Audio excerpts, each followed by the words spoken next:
Live now, Joe.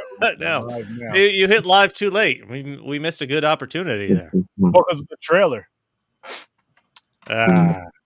Hi. You're all whole 30s now. Hi. Hold on. How's it going, Yeah, people? I don't think you can hold a boner sideways. Well, you probably shouldn't. You probably shouldn't. It's like that scene from Pirates of the Caribbean where he knocks him off by the mast.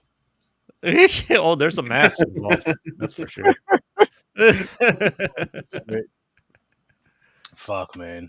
Tonight's gonna be a fun one. We got some fun movies tonight, which I will show you right now before we really get into the nonsense and all the other craziness we do. But tonight we are talking Good Boys in the 4:30 movie. We're gonna kick it off with the 4:30 movie. Both funny movies. Both funny fucking movies. And it feels good to hit on these type of movies. It was fun with Harry Potter, but it feels good to hit on these type of we're past the wizarding world. Yeah, now we're on the wizarding world, I guess. Close to it. And now we're in something else. Yeah, some shit. Well, you pretty much said you just want to have fun with this right now. Like you want to do some fun ones, right? Yeah. Well, for after the which I think we should really start looking into, like after the franchises, because sometimes it could be a burnout because you're talking about the same story for a few weeks, sometimes a couple months, depending on the movies. And I'm like, let's do something fun, funny, ridiculous after, just to kind of loosen us back up, and then we'll get back to the wheel and all that good shit. By the way, I don't recall who did it, but Mick, you suggested the 4:30 movie, but Good Boys. Mm-hmm. That was a suggestion via the Popcorn and Pints Twitter a while ago. I had initially watched it and fucking cracked up, and I told you guys to watch it. And then James is the one that brought it up when we talked about just doing something fun and raunchy. Yeah. Mm-hmm. So good thinking, James. But shout out to the Twitter follower that even brought Good Boys to our attention, because I had not heard of it. Which maybe down the road we'll try to shout you out with your once we get these things better. Pay attention. You'll see people. I got to start paying attention to the Twitter. That's what it is. But we're talking about the movie though, and run away from the Twitter. I'm not calling it X, and I'm certainly not paying for it. That's for sure. I'm not doing either one of those either. It's calling it Twitter and sharing whatever I share on there when I share, and that's pretty much it. I don't know. But before we, oh yeah, fuck Jake Paul too. Mm-hmm. No bragging rights fighting an old man. That's actually weird. But fight someone your own age, your own size, and that actually boxes. You did it once and you lost. Just saying. But that's not why we're here. We are here to talk about these fun ass movies. But before we get into that, how are you gentlemen doing tonight? How's it going tonight for you, Mick? How's it going over there in McLean? Okay, I'm okay. I'm just doing my thing. It's Saturday. I didn't sleep very well last night after a very fun time on Sturdovision. Oh, I get paid Tuesday. I will order those nightlights for you and get them sent to you, so you can sleep better. Are you too scared to sleep in the dark? Is that Is that what it is, dude?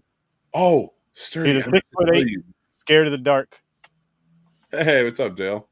Hey, Dale, how's it going, man? Appreciate you. Sturdy, I meant to tell you. Actually, I meant to tell all you guys. I'm glad we're here. Oh, that's why I saved it for the show specifically. Oh, I can't talk. We're talking about 4:30 movie. Fuck. It pertains to a story I told about Candyman yesterday in a boy-girl party. That's why. It's the only thing. Yeah. Definitely save it for the next movie. Which this one we don't. Let's get to the basics because which I'm gonna ask this on the live because James did ask this pre-show about a whole punishment thing. I'm tired. I want to ask this on the live, and Dale, you're here, right? So no, I think James gets a punishment movie. Okay, fine. Fuck it. He gets a punishment movie. That's fine. I feel so bad because I think I threw that out into the universe. It's fine. I didn't finish. It's my fault. I forgot. I started the movie, got 20 minutes in it. I had to go somewhere. And then when I watched Good Boys, I thought I finished it. So I was like, oh, I'm done with the movies. Yeah. Until tonight, I'm getting set up here. And I'm looking at the cover Aaron put. I'm like, why don't I remember that movie? And I go, oh, shit. I never finished it. We're going to talk about this movie that James has seen at best 20 minutes of. That's I can even remember that. The first 20 minutes is just meeting the kids and them just sitting around and doing shit. He didn't even watch it until any plot really developed, Exactly. or at least any larger aspects of the plot. Yeah. So we are not spinning the regular wheel this week because we have. Did you add my two? Did you add my two suggestions into the punishment wheel? Because I forgot there was a wheel when I just thought about those. I seen one of those. I forgot what it was. Sturdy, pull your mic in front of you. What were they? One was Jack and Jill. I seen that. And the other was from Justin to Kelly. I seen that. I seen them both. Well, Jaws 4. I'm gonna add those on here, just hoping that when I do spin the wheel, James gets one of those movies. You could put fucking Star Trek 4 in there because that was fucking awful too. Oh, we seen it already. 4? Don't count. Yeah, the goddamn whale movie. Oh, I like it. Ew. I don't want to watch that. Exactly. That's why it's the punishment. But yeah, let's get into this, guys. The 4:30 movie. Yep. Hilarious. Well, when I finished this movie, because it's a Kevin Smith movie, it's set in the 80s, which kind of leads into his like all after credits or before credits type scene there where they're sitting outside the Quick Stop into the 90s. But I get like a Kevin Smith's attempt at a John Hughes movie is what this feels like to me. And I don't mind it. I thought it was pretty good. I enjoyed it. Like, I enjoyed the characters. I had that same kind of, I don't know. I think he chased that John Hughes feeling. I got it a little bit. Like, I felt like I had flashes of like Breakfast Club and the 80s movies that we've watched so far on the podcast. When it came to just like the characters interaction, and it was story driven. There's not a lot going on action wise or anything like that. This is all story. Man. Well, you guys, what you guys think of it? I had a good time with it. And you were saying it was kind of Kevin Smith's story, Mick, right? Yeah, from when that sort of autobiographical. The lead kid was him. Yeah, but I had a good time with it. I liked how, because from knowing that and then knowing like what he became, and how just a scene I'll pull out really quick is where after him and his friends get banned from the movie theater, when he's sitting on the steps and he's going back and forth with the lady the woman that works there, and she's getting ready to go to school to get into what she wants to do, and she's telling him, she's like, "You're gonna be a director one day or whatever." She was like, you come to the movies. Yes, you love movies, but you're coming here for a different reason. I forgot what she said verbatim, but what she said. I got it. I can say it for you. So no, because I was actually going to ask you, was that your feeling when you were doing film? And did you connect with this film at all? How did you connect with this film? Because again, you're our friend that actually, did all this and was a director. Grew up there. Did the same shit. Yeah. No, absolutely. Yeah, exactly. It's a magical, whimsical feeling of like filmmaking and that stuff. Like, it's one thing if you're a fan of movies and watching movies and understanding that portion of it. It's just a whole different world when it's open up to wanting to understand everything behind and what goes into it and all that stuff. So I really enjoyed this movie. This is one of the best, but I look at it as like Clerks, the prequel, and it's on those filmmaking levels because that is personal to me. So I do get like why maybe it wouldn't for others, but I like his agenda right now of trying to push, hey, go out and make, start a new independent renaissance sort of thing. Like, filmmakers, get out there and make your movies. So for this it was really cool to watch and also listen. So I know he bought the theater in his hometown. Did he buy it to film this movie, or was that something different? No, he bought the theater and he shows old movies in it or does special events and stuff like that.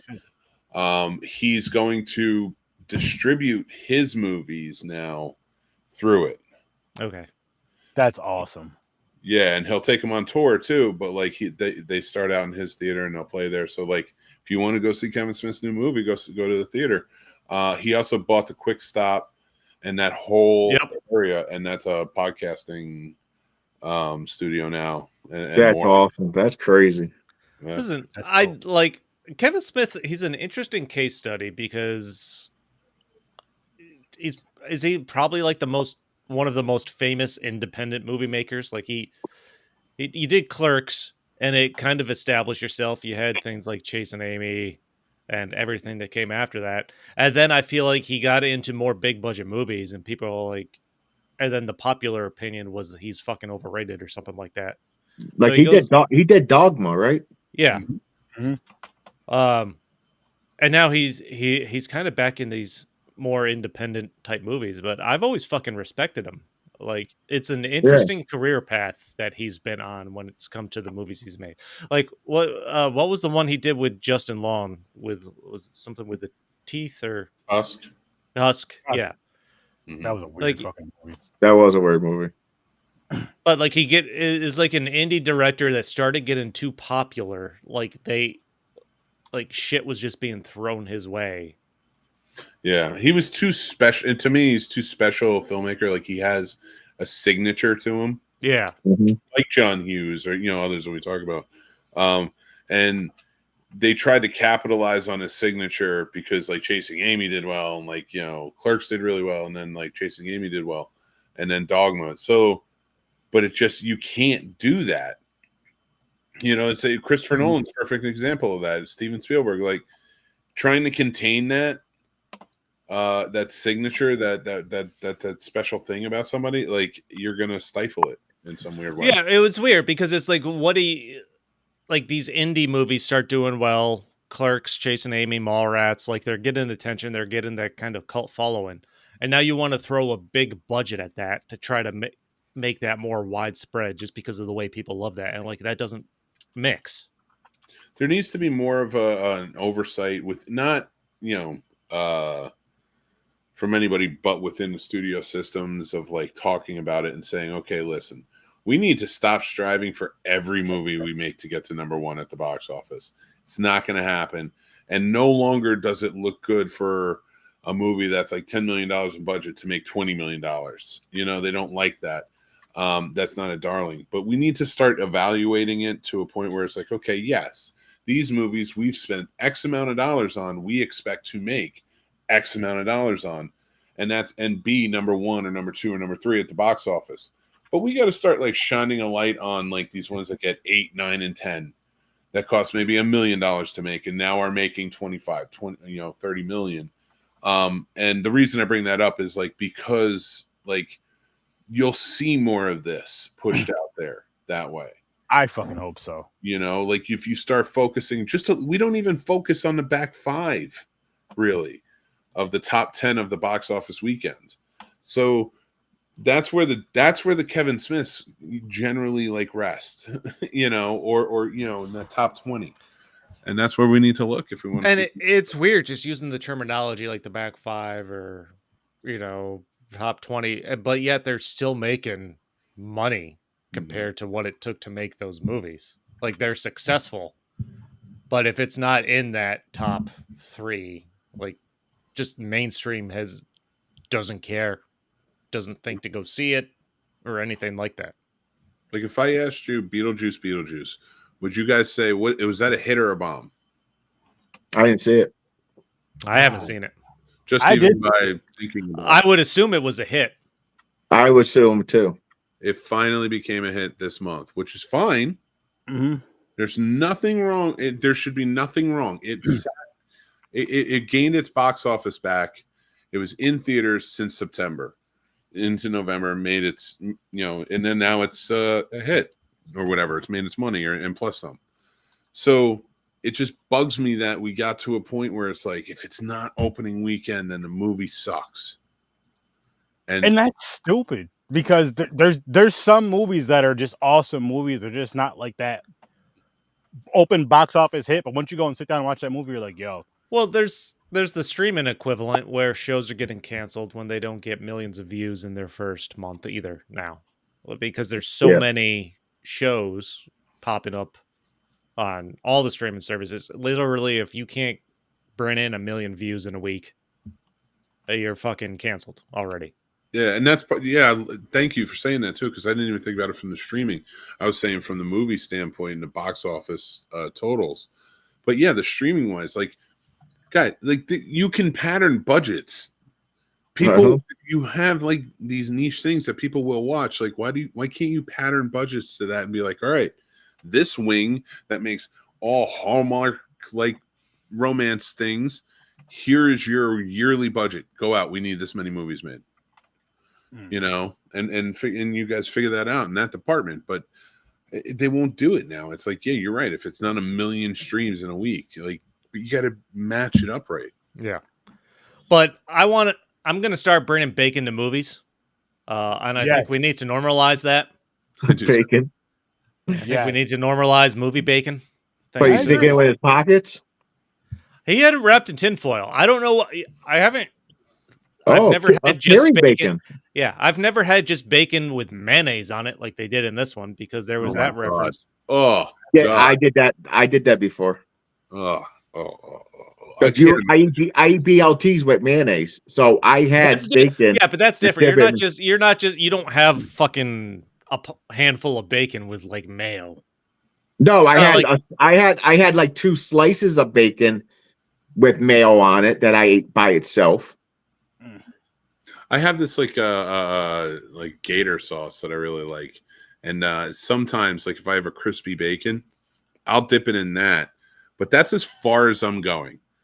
I don't think I wouldn't even dip it in like cheese.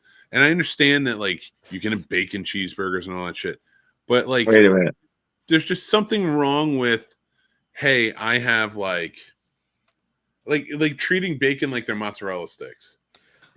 No, see, you're not wrong. I love bacon, and I love it mixed in with foods and shit like that. But the bacon culture's gone too far. Like bacon and ice cream. Oh no! Listen! Don't knock it till you try it, man. Do not listen. I had milkshake with bacon bits in it. Yes, it's gone too far. No, it's good as shit. It's just salty. We don't really taste the bacon. It's just salty. But Mick, you better take that back. you don't talk bad about cheese. Bacon will go on the cheese. No. I didn't talk bad about cheese. I'm talking bad about no. He's talking about dipping bacon in it like it's a mozzarella stick and marinara sauce. Hey, I'll do it. So don't talk bad. Yo, James is the type of dude. You can say whatever about my mother, but you talk about you. Don't disrespect cheese. That's it. That's it. I enjoyed the Method Man cameo in this. Yes, one. That was pretty funny. Fucking funny. He said Gandhi's not real. Gandhi's not real. I was like, I'm pretty sure that's real, man. But God. Star Wars is real, so we finally got our answer. But Star Wars is real. Yep. That shit happened.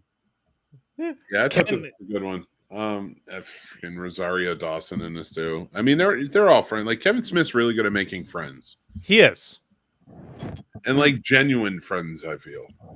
Yep. Like working with them. That is another interesting thing about Kevin Smith. It's like a specific group of actors you expect to see when he makes these movies. Like Jason Lee, I had almost fucking forgot about, and he popped up in this. But Ken Jeong as the theater manager, I thought he was fucking fantastic when he pulled up in his movie mobile. Yeah, oh my god, the movie mobile, the fucking movie mobile. And some of my favorite scenes in this movie are where he's talking about the phone calls he's on when they get the emergency breakthrough from the kid's mom. That was, oh my god. You too good to say you love your mother? That dude, that's fuck. I get. It felt like home. It wasn't a good feeling. No. So basically, this movie is about he gets a date and he's got to go to this movie theater, but something happens where he gets to get out of the theater and they got to find a way to sneak in. Right? That's basically the story. A little bit. Yeah, basically. They go to see. I forgot what the actual name of the movie is. They go in to see because they're not old enough to get the. Was it like some ass slicker or? No, I was getting there. Blaster and the Astro Blaster, and then like the overly sexual 17-year-old goes up and asks for a ticket for Ass Blaster and tries to hit on the fucking girl handing out the tickets. Yeah, it's fucking funny. 37. Yeah, this movie is fucking 37. Yeah. This movie's funny. This movie was funny. What about their fucking redheaded friend who is in line? Looks like a young fucking Robert Englund. He's in line to get candy or fucking snacks or whatever, and he's talking to the little kid, and he's like, "I'm going to tell my dad about him cutting a line." He's like, "I don't give a shit what you tell your dad." Freddy Krueger. Yeah.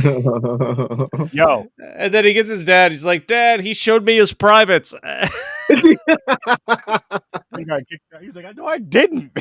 And I like that. I like that in the 80s, it was just handled by, "You get out. You're not allowed back, pervert." Yeah. Mm-hmm. No investigation. No nothing. Still lingering outside. And, and honestly, what makes that funnier is he ends up trying to jerk off in the bathroom later on. Yep. In the same building. Same building. His friends sneak him back in, and then he sees a more X-rated drawing on the fucking bathroom stall and just starts trying to jerk off, and they catch him. Oh my god. That's fucking perfect. It was so wild. One of those that was. It was one of those that like it didn't get as. Well, it did at some points, but not as ridiculous as the next one, which I can't wait to see. Well, hold on. The most ridiculous thing in this movie are the fucking fake trailers. When they're fucking sitting in the theater waiting for Astro Blasters. Fucking Sister Sugar Walls. I want to see that. Needs to be a movie. Brilliant. I'm watching this. I'm like, this is amazing. The fact that they came up with this idea of a nun moonlighting as a fucking prostitute to feed the children. Sister Sugar Walls. Wow. Sister Sugar Walls. I was fucking cracking up. Like, I thought the rest of the movie was just going to be them watching the trailers, and I was kind of hoping for it, just for ridiculous stuff to fucking like Mystery Science Theater 3000 or something like that. Oh my god. What about? And then there's the fucking Jason Biggs shows up in the fake trailer for Booties. The aliens he goes to take a shit in the outhouse. And the alien that jumps into his ass and makes him explode or something. I don't even know what was going on.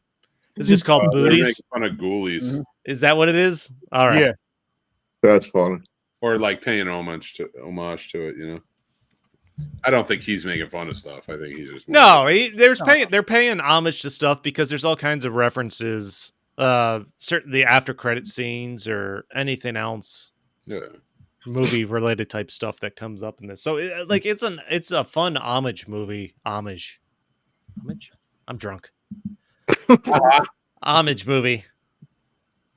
Homage. We're not telling you. You have to figure it out. Yeah. It's homage. What's the rating for this movie, gentlemen? I'm disqualified. You would like this one though, James. I do feel no, I don't. You gotta finish this, James. Yeah, I'll finish it. That's your punishment. You have to finish this movie. No, his punishment is about to be spun before we talk about the next movie. Don't be giving him a good funny movie for his punishment. Hold on. The other I don't even know this must have been from another one of the no, this was from Astro Blaster. I wrote down this quote: "A drummer always does it for the beaver."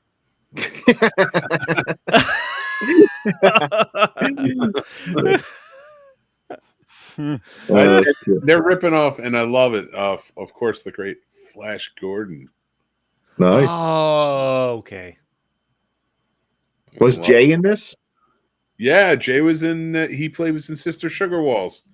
He played the guy who picked her up, stabs him. Nice. Yeah. Right in the shoulder. You're not going to have a Kevin Smith movie without Jay Muse. That's right. Yeah, exactly. Well, that's his daughter, the one who played Sister Sugarwalls. Mm.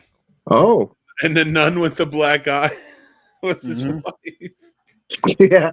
What? Yeah, man. You got to listen, James.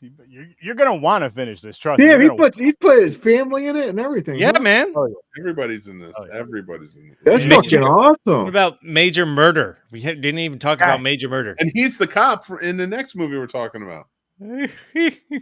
He shows up everywhere. And that's how they connect. Boom. There you go. Oh shit, that's right. You guys did used to do connections on this. Yeah. Yeah, that's right. We What- did, we used to be good at it. Like we used to do it every week. Then we just I don't know if we were ever good at it. We talked I don't about think doing it, and then we were forgot never about good at half it. the time. No, because the way we did it was we tried to find fun ways to make the movies connect. It wasn't always like a legitimate way. Just because sometimes you're reviewing a movie. No, like because this. we'll get through the whole episode and we're so drunk and stoned that we forgot we even tried to do it. Yeah. And And then we we always make say we're something gonna up do at the end. we always say we're gonna do it when we spin the wheel. Yeah. But it's a good time to do it because you're segueing to the next movie anyway. So maybe when we start spinning the wheel again. we'll But do I it. liked when I was fucking cracking up where there's the scene where after the three friends fight after getting kicked out of the theater, the one's obsessed with Major Murder, professional wrestler in this, and he meets him in person while he's sitting on a bench thinking about what just happened. And Major Murder breaks character, starts talking like a nerd, like a regular homebody going to see his wife and stuff like that. And he was talking about being a fat kid or something like that when he was in school and stuff and being made fun of. People, I forgot what his name. Something was cow related, like his name, his actual name, or something his like last. I think it was it his last name or something? But it was a type of cow. Heifer or Heifer. Holstein. Holstein. So it was a type of Holstein cow. And then he just started listing off ways kids had made fun of him growing up because it's His last like name. like Astra ass, a cow themed cruelty, milk tits. Like it was. Milk tits is what got me. So one thing I learned a long time ago, and it was actually my old co-host Casey, who grew up on a farm. He was telling me about them. Holstein cows are like the white cows with like the black spots and stuff you see. Okay. They're the ones that are best for milking, I guess. Hmm. And I don't know what the other cows do. I guess meat. So, so like I guess Okay. your milk comes from. The best I could tell you is chocolate milk is not natural. Chocolate milk does not come out of brown cows. It doesn't. Not anymore. Anymore. They're all extinct. That would have been some shit. Chocolate milk. What about strawberry milk? What's that from? Pink Yeah, Cow? where's the strawberry cows? Does anybody remember Nesquik? Yeah, I love that shit, That man. shit's still out there. But do you Yeah, remember okay. the old school With the can? cans? Oh, yeah, the can. You Yeah. hold the shit up. And Yep. it was the oh my god. Yo, I used to buy the No. my mom used to buy the 3-pound fucking can, the Yep. big giant one. Tell Mhm. me sometimes you wouldn't pop that open if there was strawberry around and like maybe take a spoonful. Oh, 100%. Like 100%. No wonder I had diabetes in my life, but We That didn't know was any better shit. as kids. that was the shit. I loved Nesquik when I was a Now, kid. which did you like? Or yeah, never mind. Now, would you use the syrup one at all, or was that more so for ice cream? No, I didn't. We didn't really have the syrup. We just had we were poor. We just had the powder one. There you go. So we went That with was and breakfast. then That was mixed it in breakfast. Mixed it in our water and our milk.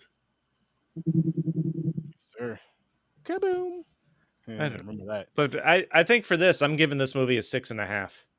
6.5. Set, but borderline 7. Guys, I'll be right back. Yep. What about you, Mick? I'll give this one a 7. 7. Yeah, I'm there with you for this one. 7. Yeah, I'm kind of leaning towards 7. All right. 7s. And now, well, when James comes back, I will pull the wheel up to spin his punishment, and we can segue on to the next wheel or next movie. But I'm really hoping that he gets something that's just boring as fuck. Like just.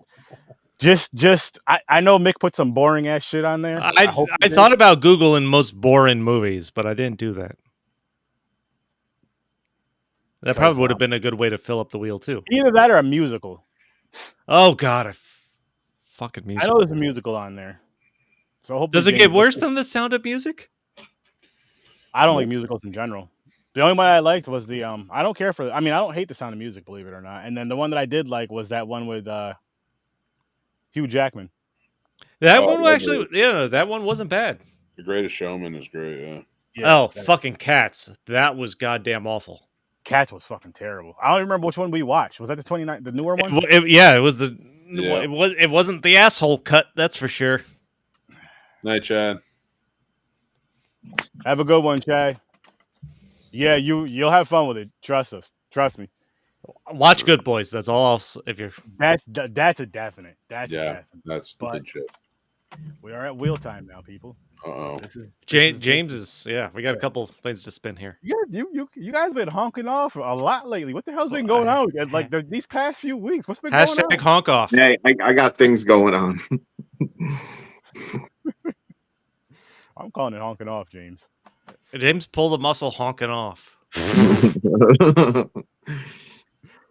how it happens. Yeah. Let's see what he gets. Oh, Master of Disguise is on there. Oh, I seen that too. Turtle.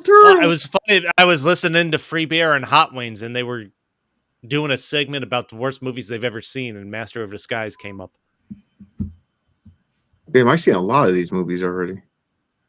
Battlefield Earth. Is that John Travolta? Yeah, that's movie so. Is he gonna get Titanic? If he gets Titanic too, James. Come on. There's a sequel to fucking Titanic. Oh God! Thank God. The iceberg strikes again. Yo, if I got Titanic, I think I would have cried. Battlefield Earth. I'll drop the movie poster in the group chat. What the fuck was the premise of Titanic 2? I have no idea. I think I think I've seen it. I think it's the where they talk about when she's older. She's looking for her necklace or something, right? No, or am I wrong? I have no idea. There's no way that's right. I will not believe you. I refuse to believe that. A cruise liner sets sail on the 100th anniversary of the Titanic's doomed maiden voyage. When a tsunami hurls an iceberg into the ship's path, the crew and passengers struggle to avoid suffering the same fate. Boom. Oh, never mind. Okay. James has his punishment. James just making shit up about Titanic. So James, in your scenario of the sequel, she gets older and says, "Oh, they're sailing a new Titanic. I'll get on." I gotta find my necklace. She lost her necklace, man. If she was an idiot as an old woman getting on that boat.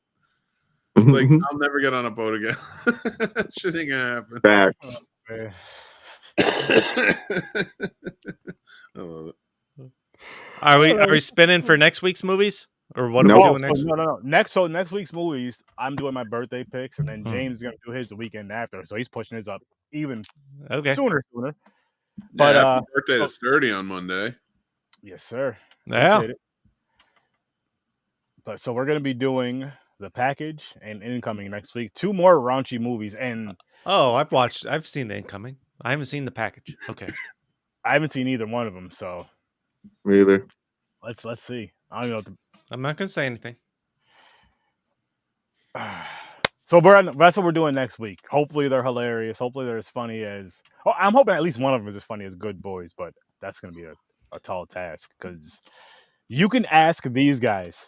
As soon as I say, you want to just do early ratings? Yes. Before we jump into anything? Yes. Let's do early ratings because we're just gonna be going wild with this shit, anyways. James, what's your rating for this one? 9. Ooh. Chris, I'm gonna give it a fucking 10 for comedy movie. 10 for a comedy.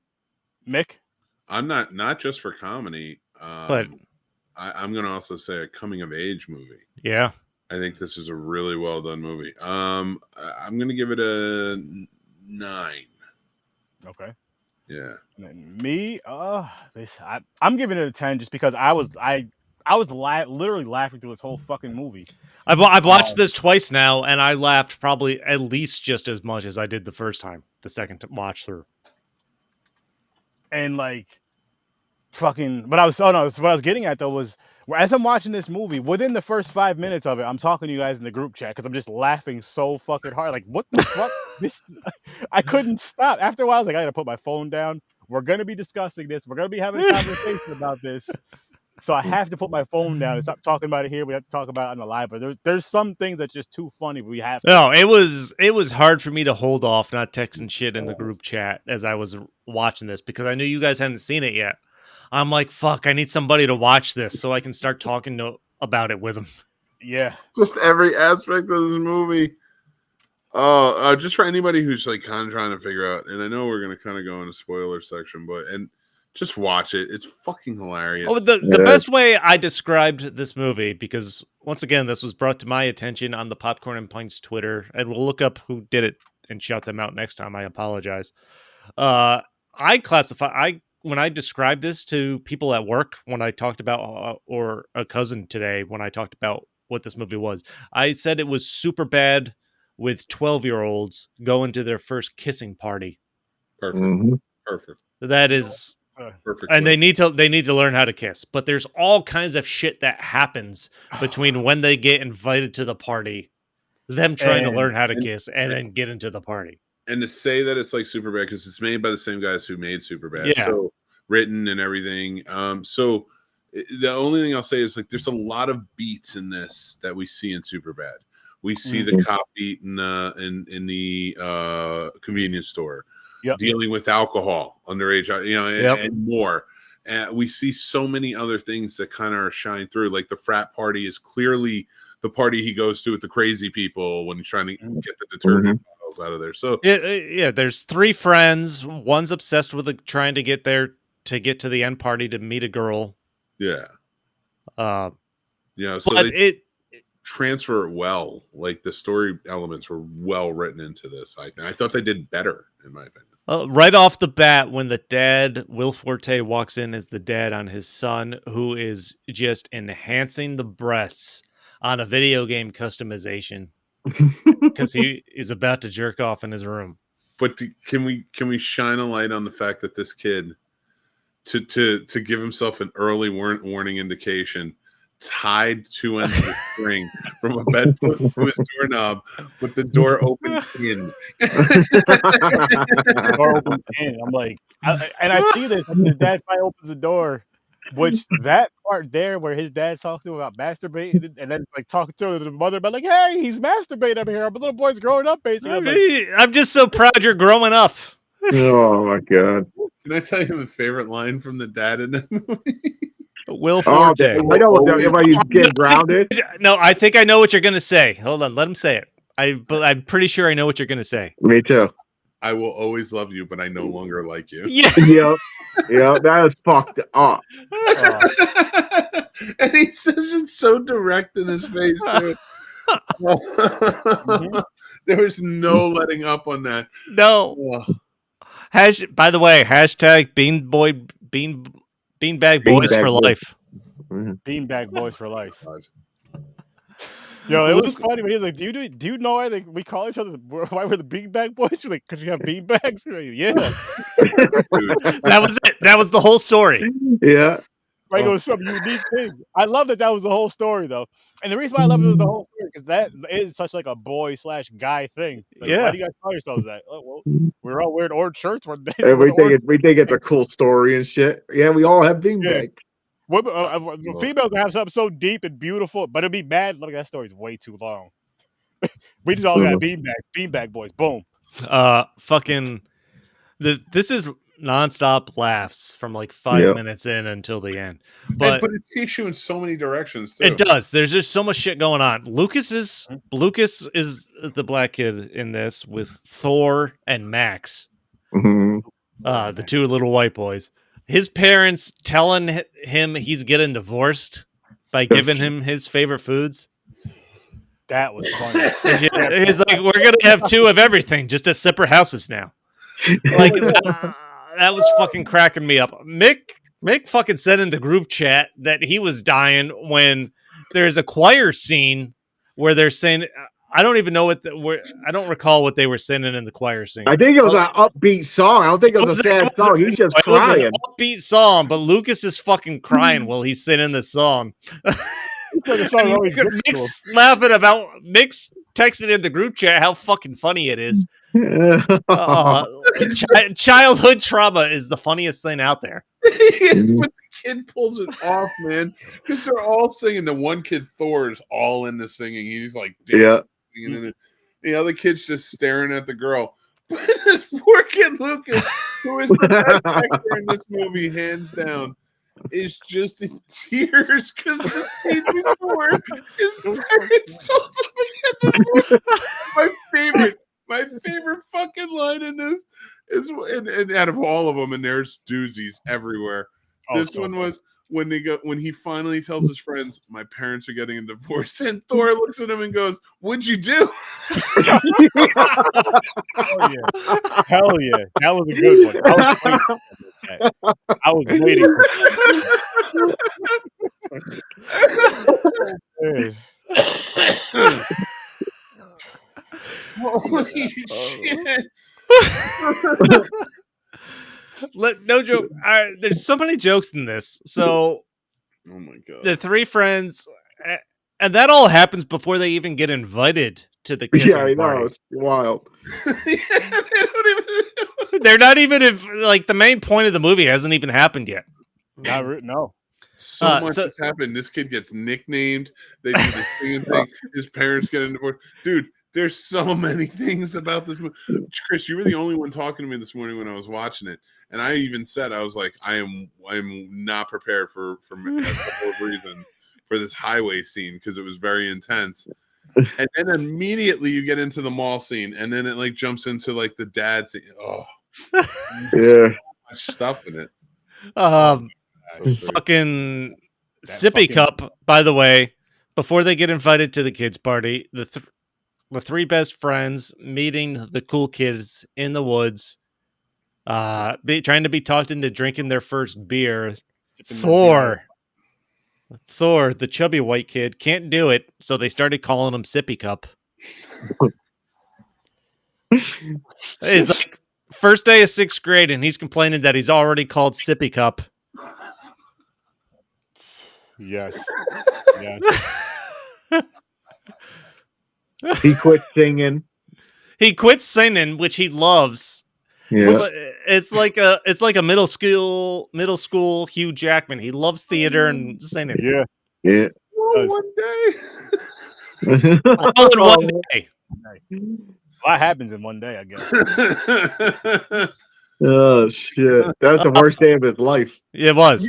But then they get invited to the kissy party, the kissing party. Well, technically, only the one kid got invited, and then they let him bring his friends. Yeah, he talked him into it.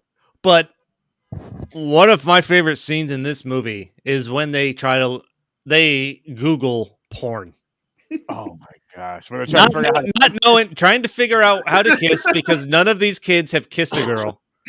So they end up Googling porn after they mistype it the first time, by the way, which was a fun little side joke. But then they Google porn. They don't know what they're about to see, or at least the extent of it. And they're watching the video. They're in shock. And my favorite, no joke, this might be my favorite subtle, low-key joke in the movie, is where fucking Lucas, the black kid, goes, "Is that what happens when you get a stepmom?" Where they're watching the porn movie. Like, no joke. I think that might be my favorite low-key joke in the movie. I forgot he said that. Yeah, me too. It landed, and it was just so perfectly placed and nonchalant as they kept going. Oh.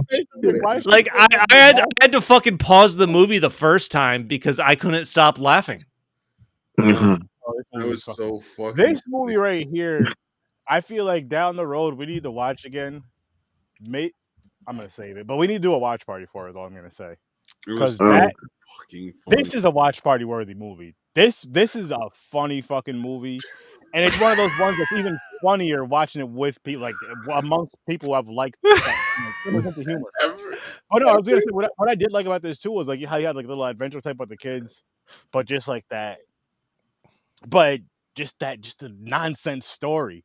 Just this, Well, all this crap. Well, I'm saying like all the shit that happened in that story is not gonna happen. Yo, the whole thing about getting the drone back with the fucking, they got the drugs, they got the Molly on them, man. Lucas is ratting out everything in every scene.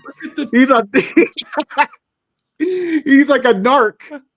Look at the series of events that happens in it, though. Like one scene I really loved is when they're running from the girls.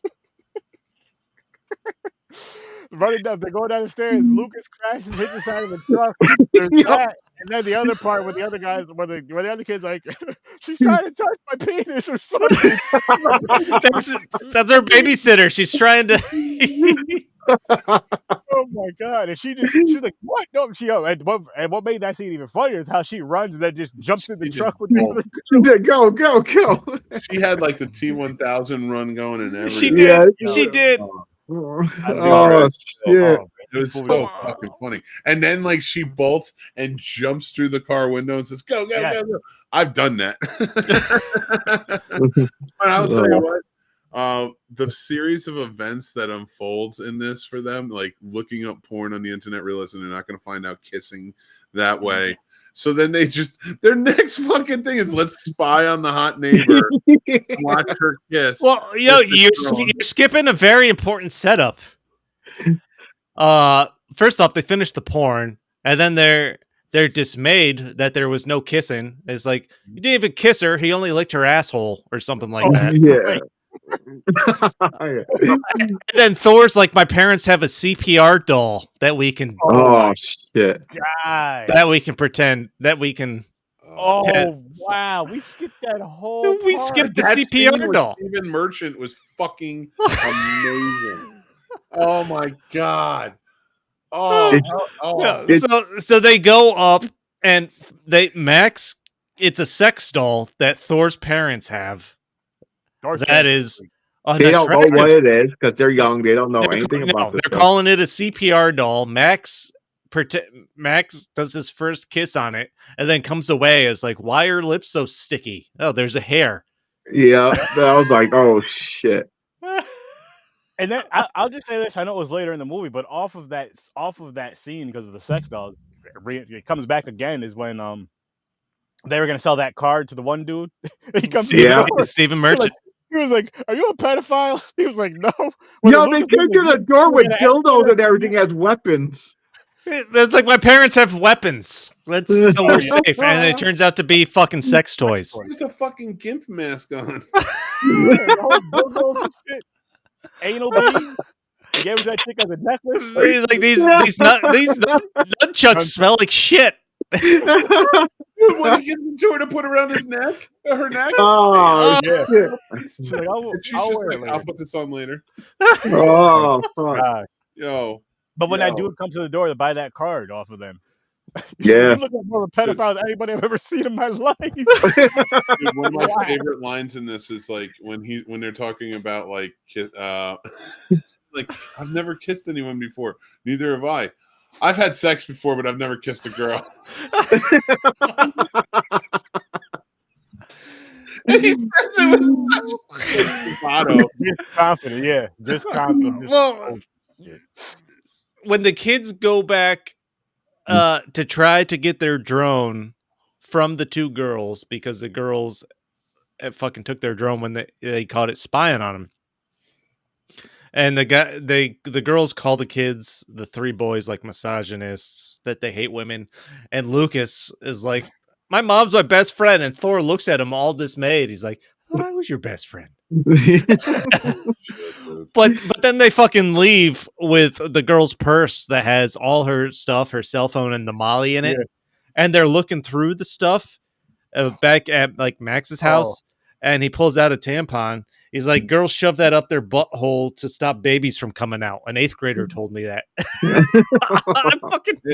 then it cuts to Lucas, who's like, science is weird. The human body is so crazy. Yeah, that whole freaking the scene that I'm trying to open the bottle is fine. Oh, dude, that was the running joke in this movie is they can't open the fucking child-proof bottle. Oh my god, was that fucking? And he sold it perfectly, where he's just like, and he's like getting so frustrated. But another thing I liked about Lucas's character is every time they were around the chicks after they found out about those drugs, he kept lecturing them about it. Yeah, he should be doing drugs and shit. I did love that they were genuinely like good boys. Like they weren't shitty kids like out there trying to do the thing. Like he was actually like they wanted to keep the drugs away to keep them. They safe. wanted to keep the drugs off the street, but one of the best parts about that is they thought it was specifically sex drugs because they don't know the difference between drugs. Yeah. Okay. It's Molly, but they thought it was like some kind of sex drug. Yes, because when Lucas knocked his shoulder out the socket, they're like, "Why don't we just give him some of the drugs?" Like, no, because they're trying to have sex with us. Yeah. Or the part where they're going to throw it, get rid of it, throw it in the woods. They said, "What about if a fox gets it and they fuck a squirrel?" No, holy shit! All right, can we talk about the drug scenes for a second? So, I have to talk about the scene in the convenience store and where they lose it. Because I definitely want to get to a point where we talk about they have to go get more from the drug dealer. Yeah. Because both of those scenes are so fucking hilarious. Yes, they are. Oh my gosh. They're like one of the two best scenes in the fucking movie. Dude, so no grilled cheese then? Yo, everything that's funny. When they came in, they ended up finding out that girl is related to one of the kids. Yeah. One of those girls related to the boy who threw on the party and all this shit. Yeah. No, but the fucking cop scene. That shit was hilarious. That cop just wanted to go home. He didn't give a fuck. The three kids are in the convenience store trying to get after Lucas slams into the truck and his shoulder's dislocated. They try to get him some children's that scene was fucking hilarious. Children's aspirin or whatever the fuck it is. Yeah. So they're in the convenience store. This cop comes in complaining about how he's had such a long day, doesn't want to fill out any paperwork.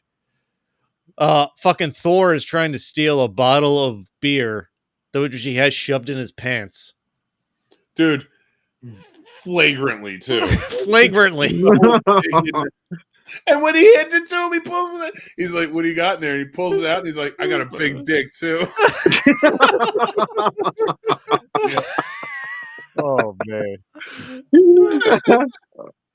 And then Lucas can't handle the stress and tells the cop they have drugs. Yep.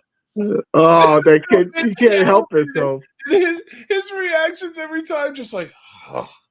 The cop doesn't want to do anything. And then when they go running out and they trap him in there because they put the dildo in the fucking door. They locked the door with the dildo. And the cop's just like, what the fuck? Dude.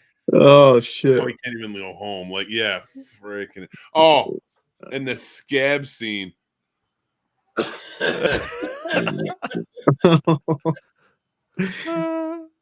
There's just too much in this. There's so much things in this. This reminds me in a way of like there's so many memorable things in it that are funny, like Super Troopers. Yeah. Oh yeah. Yep. Yeah, Aaron wasn't a Super Troopers fan. No, but like you can at least see there's like a lot of jokes. Yeah. It's just over the top ridiculous, but in the best way possible. Mm-hmm. Throughout this entire hour and like 40 minutes.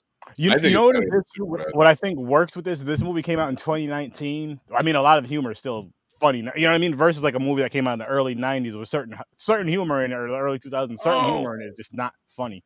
One of the quotes I wrote down. So when the drone's destroyed, they need to get the money to buy a new drone, and they convince Lucas to sell his Pokemon card for like $600. They have, what's the actor's name, Mick? Stephen Merchant. Stephen Merchant coming over. He plays a nerd that's going to buy the Pokemon card. Eventually leaves with the CPR doll, the sex doll, which he pays them for. But I would have paid $1,000. Oh yep. No, but they're talking about meeting a stranger to sell merchandise. And I don't even know who says it, but they're worried, and that's when they pull out, and that's when Thor's like, my parents have weapons upstairs that he found, and that's when they pull out the sex toys because they think they're weapons. But so funny.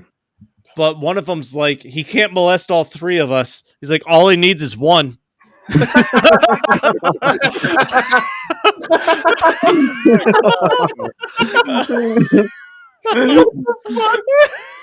Like, I don't know how we didn't. I fucking paused it again. Like I had to pause it just till I stopped laughing and wrote that down. Oh man, I'm pulling the scene back up. It's so fucking good. So what? It was nonstop. The frat party. Not the frat party. I mean, when they go to the fucking when they go to the fucking frat house. Man. Yeah, the frat house to get the drugs. Oh my god, that shit was so funny. Mm-hmm. Oh yeah, and he ends up leaving with robbing him with the freaking paintball gun. There's like lighting people up the paintballs and shit. He's lighting them up with the paintball gun.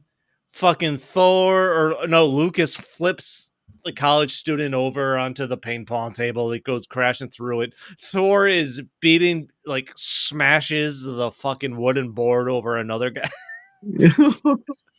And then they go running out to the car telling the girls to fucking drive.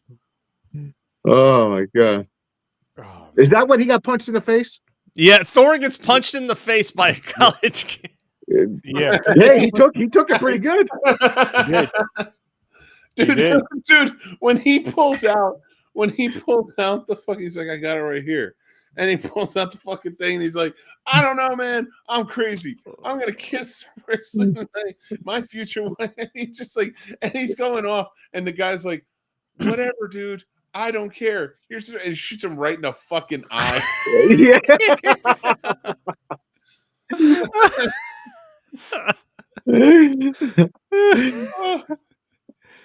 It's so good. Well, Mick, you mentioned you were too sleep deprived and stoned for the car scene, or when they're trying to cross the highway. What about when the cars start crashing and the sex doll goes flying out the window with Steven Merchant? We're murdered. Oh no, it's just our CPR doll. Oh, that's fucking CPR doll. Oh, do I look like a pedophile? And they're just that's absolutely 100,000%. He's like, you look more like a pedophile than anybody I've ever seen in my life. That's some shit. And then he's like, no, I'm a cool guy.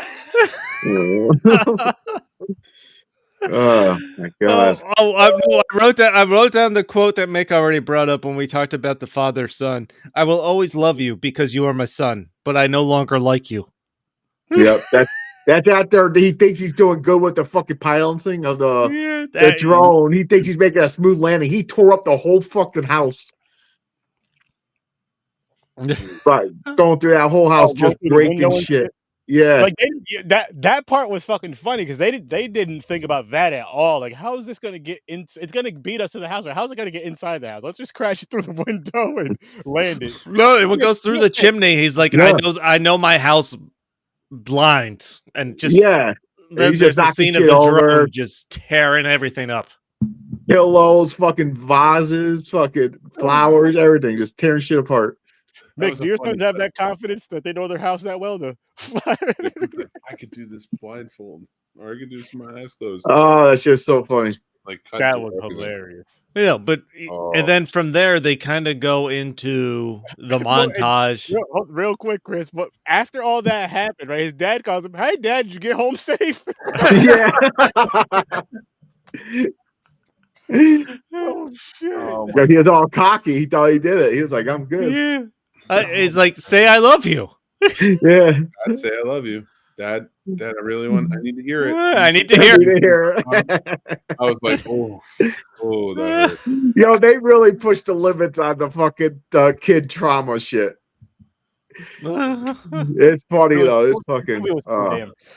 Like it's those type of comedies that we need. It's the type of comedies that it's a comedy. It's a movie. Fucking watch it or don't. Well, what's cool is at that point when they go to wrap up the movie, the kids have a big argument after that because the one kid's still obsessed with getting to the kissing party because he's obsessed with Brixley, the girl. Yeah.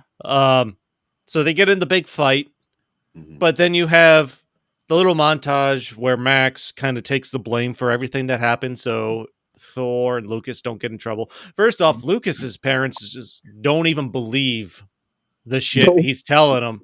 because they are trying to be so positive about the divorce. That was fucking funny. He's like, "You're fibbing to me right now." He's like, "I'm not fibbing." Which I can kind of see, because it's just like, all right, we're getting a divorce. He's upset, so he's just gonna say anything to maybe try to, because he thinks his third. And he's always good. Yeah, he never does anything wrong. But I like how he joined the scabs out of it. He was like, yeah, the movie wrapped like the montage at the end. Oh, the song was awesome. Well, they go to the kissing party first. They're playing Truth or Dare. They get to the kissing party. The friendship kind of renews. They play Spin the Bottle because Max wants to kiss Brixley. Mm-hmm. Bottle lands on Thor. He can't do it because he knows how Max feels. So that's how they kind of fix their friendship. And then Max just tells Brixley they want to kiss. He wants to kiss her. They do. And then they're kind of a couple. And then they go into like the musical montage at the end, which is fantastic. Mm-hmm. Because before all that though, Chris, after Chris kisses the Brixley chick, he was with her for a little bit. Then he just has a different chick like every couple. That's during the montage. Yeah, that's during the montage. That's like his friend that's trying to set him up with Brixley throughout the movie. But the little joke that's there that I loved was that at the end of it, when they're at that party, and I won't give away too much because I know you're telling it, but he says to him, he's just like, "So is your punishment over?" He's like, "Yeah, ended yesterday." So he's had 2 girlfriends in the time get out of punishment. He was in love with the first one. Yeah, so funny. No, so perfectly thought. Because Thor gets back into music at the end of this because he realizes he shouldn't have been scared off. Oh my god, that concert! And he's in the middle school play of fucking Rock of Ages or whatever it is, and they're singing. What is it? That's a adaptation because adaptation added the cocaine. Yeah, it's an adaptation of like Rock of Ages. They're singing Foreigners. I want to know what love is. They're doing fake drugs. Oh my god! In the fucking middle school, like snorting pixie sticks, where they're doing this montage, like 2-week montage of Max being with Brixley, breaking up with Brixley, dating the friend that set them up in the first place, breaking up with her and crying, and then the 2 girls are walking behind him holding hands. Yeah. Holding hands, skipping crying on that park. Yeah, he's crying. They're skipping, holding hands. Yeah, they're skipping, holding hands, and then he's with a 3rd girl by the time this is in the audience for this fucking school assembly. Yeah, and that's when he talks about it. She looks like a skater chick. Yeah. I don't know where she came from. This movie. That's the only sad part about this movie, man. Their friendship kind of did separate, like the older girl said. Bing Bag Boys separated to different. Yeah, but they were. I don't like though. That was true though. But they're. I mean, I feel like they fixed things enough back at the party before they go into that like ending montage. Like they're all there. Like Thor knows he's not going to kiss Brixley because Max is into her. And that kind of fixes that. They don't, and then there's like the catch up at the end of that montage a little bit.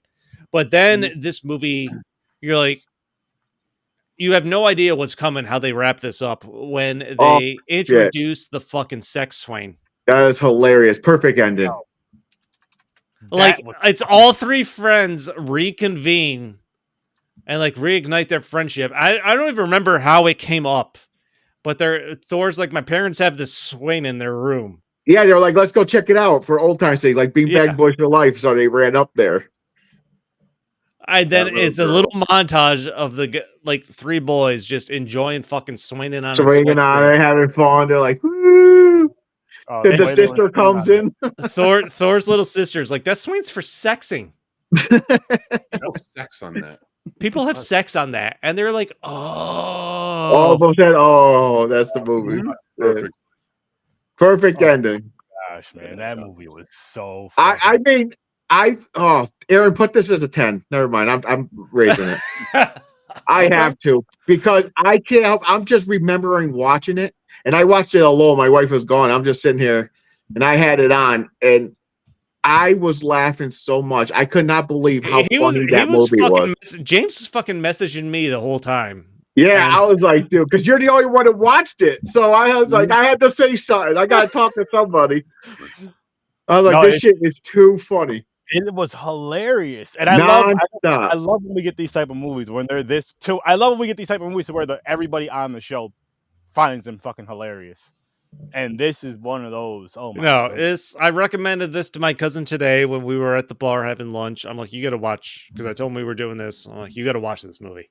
I'm like, hell yeah. Even if you have to pay $4 or whatever it is to rent this is by far worth the $4. It's definitely worth it. If you're into comedy, if you are into Superbad or just fucking coming of age type raunchy type comedies, like this is right up your fucking alley. Easily. Yeah. Because there's no way any of us at 12 years old was not in some kind of relatable aspect to this. Easily. Hell yeah. Just getting into shit, doing stupid shit. I mean, we're grown, we still do stupid shit. Yeah. Not just in different ways. And I just love I love when a movie's supposed to be a comedy, it's actually fucking funny. And this was just funny all the way through. Even though there's a lot of over the top stuff, but it worked. It worked perfectly fine. I don't know why this just popped in my head. The scene where after the girls take the drone and Max is like, what am I going to tell my dad? And Thor smashes the flower pot, telling him it's a break-in and it's going to just fucking destroy everything. Like they broke in and took it. Oh, man. And actually, the funny part is, could have said that. Mm-hmm. Still could have said that. Like, because it broke, and then the drone was just sitting there, and like whatever, you just be like, okay, somebody must have broke in, Dad. Look, this pot's broken. Like it's a stretch, but like you had to be like, Dad, I wasn't even home at school today. Like but the dad was so proud of catching his son masturbating that he was growing up. I would have been like, Dad, I stayed at Thor's house last night, and I haven't even been home yet. What happened? Is everything okay? You were just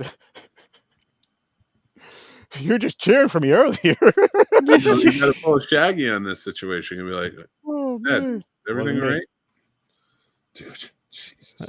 This movie was just fucking hysterical. It really was. It was so I'll watch this a third time. If I have the opportunity to watch this with somebody that has not watched it yet, I will sit down, open a beer, and watch this again. I would definitely watch it because I want to see. I want to see the reaction of people watching this that have not seen it before. Yeah, I feel. Oh man, I wish we could have did this as a watch party together before we reviewed this one, because this one was fucking. Oh my god, it was one of those. It was one of those where, like, as much as we all laughed by ourselves watching this, a group watch would have been even. I don't want to say Helen Keller-esque, Helen Keller Night Wolves-esque, but that's another watch party right there we got to do. I still got to watch that. Yeah. Well, Chris, we'll set up a watch party. You can watch that. We'll do that. Boom. Holy fuck! Seriously, all people, if you haven't seen Good Boys, go see Good Boys. Both movies were good, but this shit was just fucking hilarious. If you want to see something that's gonna make you laugh your ass off, if you're into the type of humor that we're into, which you watch our show, so you kind of know how we are, you will be in tears watching this by your fucking self, because I was. I want to take that a little step farther, because I even told my wife we need to watch this, and she's not into that like super hardcore humor, like the sex humor and stuff like that. And I told her about this, and I'm like, the good thing about this is, like, above it all, with all those jokes and stuff, like, there's a good heart to the story. There is. Yeah. I think that's one thing Seth Rogen has done well in his writing, at least when he makes these kinds of comedies. There is a little heart behind it. Mm-hmm. So it's not like it's a raunchy movie just to be raunchy or anything like that by any means. It's almost like these kids discovering some raunchy things, but they're like great kids.